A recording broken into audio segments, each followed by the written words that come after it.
Coucou les beautiful, j'espère que vous allez bien. Aujourd'hui, on se retrouve pour une nouvelle vidéo cheveux. La petite histoire, c'est que, je sais pas si vous vous souvenez de mon dernier loupé capillaire. C'est-à-dire quand j'ai essayé de me teindre les cheveux en violet et que ça n'a pas du tout marché, que je me suis retrouvée avec les cheveux tricolores. C'était une catastrophe, on ne va pas se mentir, ça ne sert à rien. Hein, on est honnête entre nous, hein, on peut se le permettre. Suite à ce petit loupé capillaire, j'ai passé beaucoup de temps, à plusieurs mois, à essayer de faire dégorger ce désastre avec plus ou moins d'efficacité. Ça n'a pas tout à fait dégorgé, hein, comme vous pouvez le voir. Disons que ça a fait partir la plus grande partie, mais que le henné brun, lui, est bien resté. Après, j'avais là une très grosse masse qu'on voit encore un petit peu. J'avais ici une très grosse masse qui était violacée, presque noire, et qui est maintenant beaucoup plus claire. Au niveau des pointes, c'était noir également. Entre les pointes et la tache noire, là, c'était brun. Là, c'était... Bon, c'était à peu près comme ça. Ça a pas beaucoup changé. Le plus gros du challenge, ça a été de faire dégorger cette massive tache noire et les pointes qui étaient noires. Donc pour ça, j'ai utilisé du lait de coco que j'ai laissé poser en masque et j'ai refait l'opération plein de fois. Après... parce qu'il y a toujours quelques petites complications en ce moment. Alors je ne sais pas si c'est mon appareil photo ou mon disque dur qui a eu l'idée de me perdre ces fichiers, mais j'avais passé plusieurs mois, vraiment j'ai été très régulière. J'ai passé beaucoup de temps à les faire, à filmer des applications de masque, résultat, application de masque, résultat, application de masque, résultat. Et mon appareil photo ou mon disque dur, je ne sais pas lequel des deux a merdé, mais l'un d'entre eux s'est dit « Tiens, on va faire disparaître les trois quarts des rushs, ça va être rigolo, ha ha ha !» Je n'ai pas de avant-après correct à vous montrer. Voilà, il va falloir faire avec, je suis désolée, on va s'accommoder de ça, mais sachez que j'ai passé vraiment plusieurs mois à faire ça. J'ai fait un masque toutes les 2 semaines pendant 3 mois, ensuite j'ai fait une pause de 3 mois, etc. etc. Ça m'a fait un certain nombre de masques, puisque j'ai commencé l'été dernier, d'ailleurs sur certaines vidéos vous pourrez entendre les cigales. Il n'y a plus qu'à laisser poser une vingtaine de minutes. Quelle heure il est? 10h15. Faut pas laisser poser très longtemps le lait de coco, c'est ça qui est bien. Et si on laisse poser trop longtemps, en fait ça peut rendre les cheveux cartonneux. Ça peut. C'est pas obligatoire, mais ça peut. Ah, ça sent bon la noix de coco. Ah, ça sent très bon. Alors, il est temps de passer à la douche. Avec tout ça, je vais me réattacher les cheveux. Ah, j'en fous partout, c'est mouillé. C'est froid. Shampoing. Alors, ceci, c'est donc de la farine de pois chiche. Donc, on va mettre 4 bonnes cuillères à soupe. Et normalement, ça devrait aller. Le lait de coco, c'est un petit peu gras, donc j'espère que ça va se rincer comme il faut. Et puis, il me faut juste de l'eau. Faire une espèce de pâte, il n'y a pas vraiment de proportion. Et puis ça fait une espèce de pâte à gâteau, pâte à crêpes. Et puis c'est bon, c'est prêt à utiliser. Je vais faire mon après-shampoing. Du vinaigre de cidre avec de l'eau. Et puis bah ma foi, ce sera bon, ce sera prêt. Et je vais passer sous la douche. Hop là, on est troisième clarification. Donc, dans la réalité, mes cheveux paraissent quand même beaucoup moins foncés. Je pense que là, c'est vraiment juste une question d'éclairage. Aïe, j'ai des nœuds un peu partout. Et après, en fait, le truc, c'est que j'ai une couche de violet noir qui est dessus. Et qu'on retrouve pas de l'autre côté en dessous. Je sais pas si c'est très clair ce que je raconte, mais... Alors, j'ai pris du lait de coco d'une autre marque. Et il est beaucoup plus crémeux.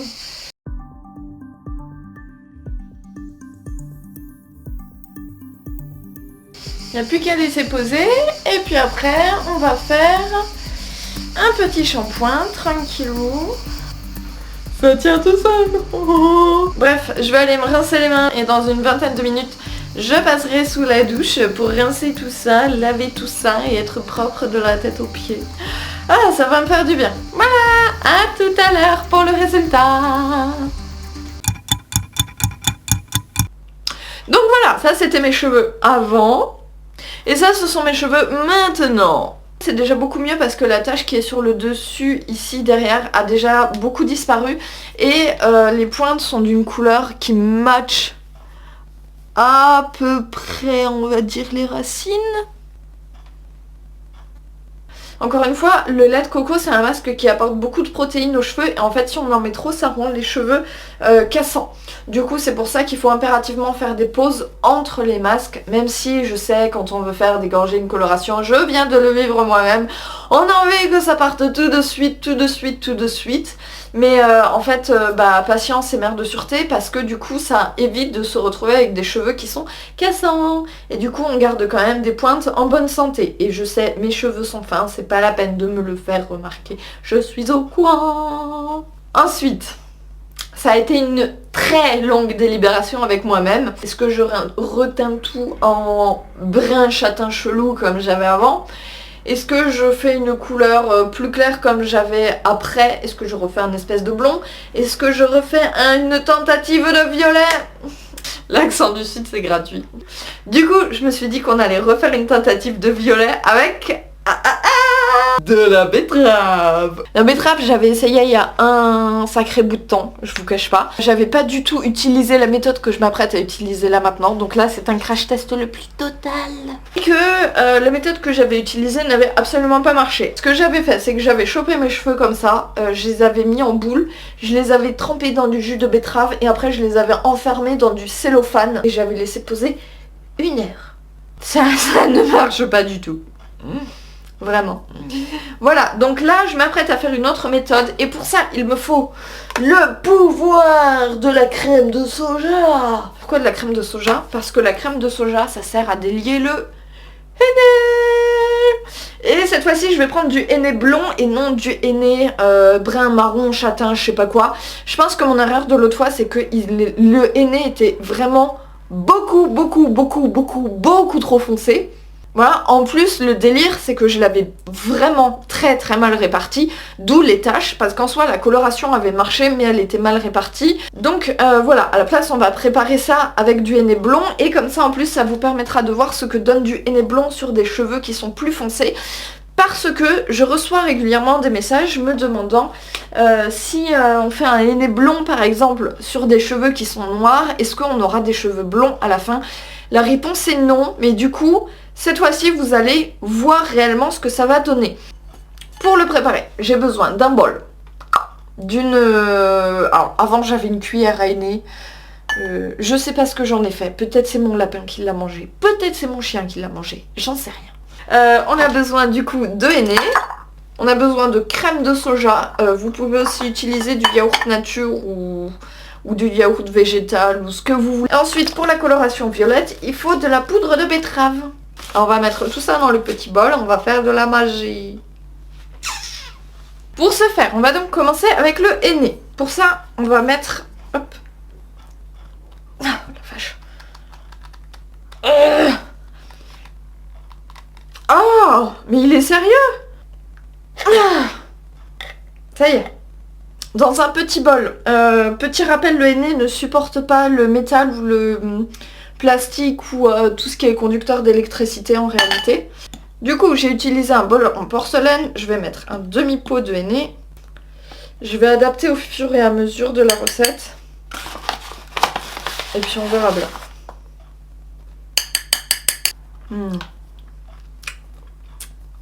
Un petit peu de yaourt. Je vais mettre genre... comme la betterave. Je vais mettre 4 cuillères à café. J'ai ajouté un petit peu d'eau. Le henné c'est mieux de le diluer dans de l'eau chaude parce que ça l'aide à révéler un petit peu ses pigments. Et le truc aussi c'est que normalement on est censé ajouter quelque chose d'acide pour révéler la couleur du henné et l'aider à se révéler plus vite. Le truc c'est que si on met de l'acide avec de la betterave, on va se retrouver non pas avec du violet mais avec du rose.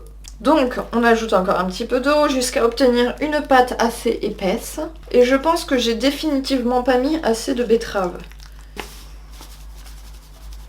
Ça commence à avoir une texture très aérée en fait, très souple. Et ça commence aussi à avoir une couleur que je commence à kiffer. Mais Altaïr, qu'est-ce qu'ils ont ces animaux? Que ce soit Sven ou Altair, ils arrêtent pas de me lécher les chaussettes là. C'est quoi leur problème à ces deux-là? Donc, maintenant j'ai une couleur qui me plaît quand même pas mal. De toute façon, j'ai pas le choix, j'ai plus de betterave. Je vous ai dit, c'est un crash test aujourd'hui. Hein. Du coup, ce qu'on va faire... Là, ce qu'on va faire, c'est qu'on va attendre une quinzaine, vingtaine, trentaine de minutes, le temps que la couleur du henné se révèle un petit peu. Parce que le henné, il faut toujours le laisser reposer un tout petit peu avant de l'utiliser. Je vous retrouve dans 20 minutes pour la pose du henné.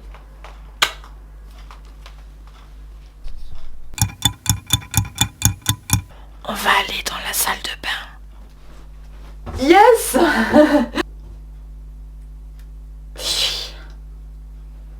On dirait un peu du caca quand même. Hein.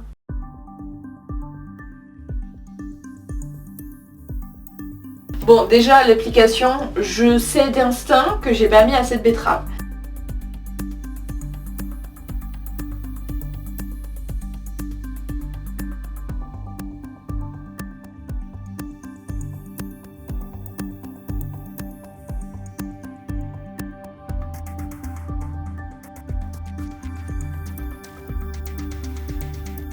Fini!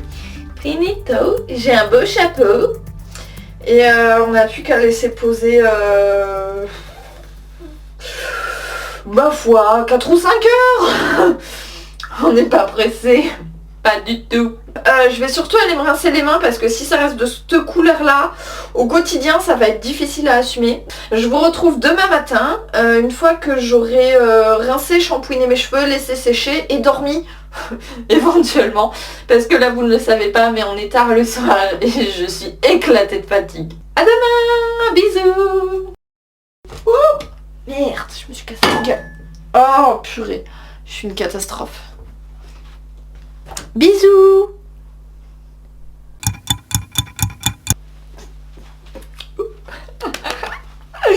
Il est temps de vous montrer le résultat.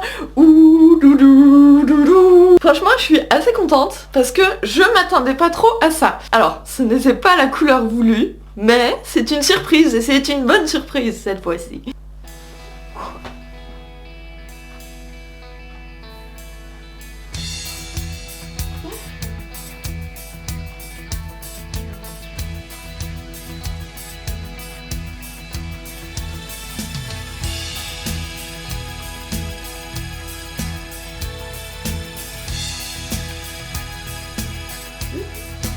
C'est un espèce de doré caramel, un petit peu roux, un petit peu... Oh, je suis vraiment trop contente, c'est super chaleureux. C'est une couleur qui est très profonde, qui est vraiment très belle. Et en plus, elle est bien répartie au niveau des pointes, c'est ok. Là, j'ai plus la grosse tache foncée que j'avais avant. Donc ça, c'est ma repousse. Donc là, j'ai des reflets un petit peu plus chaleureux qu'avant. Effectivement, mais par contre sur toute cette partie là qui avait été décolorée puis recolorée puis dégorgée, etc., la couleur elle a bien prise parce que faire une couleur claire sur des cheveux qui sont foncés, bah ça donne simplement des reflets. Par contre faire une couleur claire sur des cheveux qui sont déjà clairs, ça colore bien. Donc plus vous voudrez une couleur de cheveux claire, quelle que soit la teinte, quelles que soient les nuances, on s'en fout. Si vous voulez une couleur de cheveux claire, il va falloir que vous le décoloriez d'abord. Sinon, ça va vous faire uniquement des reflets. Mon cuir chevelu, par contre, il est vachement jaune. Popo. Je suis vraiment contente. C'est vraiment très caramel, très cuivré, très chaud, très... Franchement, autant pour l'hiver que pour l'été, je pense que c'est une couleur qui pourrait être vraiment super belle. Au soleil, il y a des reflets, enfin comme vous le voyez, il y a des reflets qui sont super profonds en plus. C'est une couleur qui est bien dense. Et bref, je suis vraiment super contente. Et je pense qu'au soleil, ça va être vraiment beau. Franchement, j'aurais essayé de faire cette couleur-là, j'aurais pas réussi.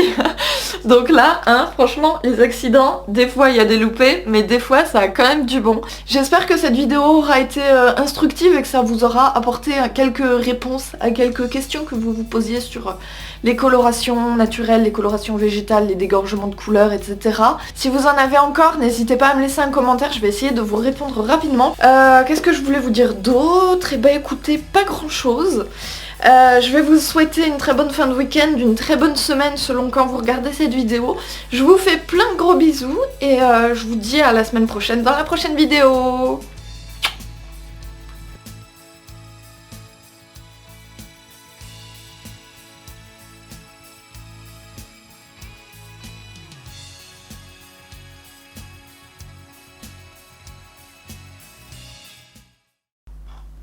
crois que mon lapin est en train de manger un truc, je reviens.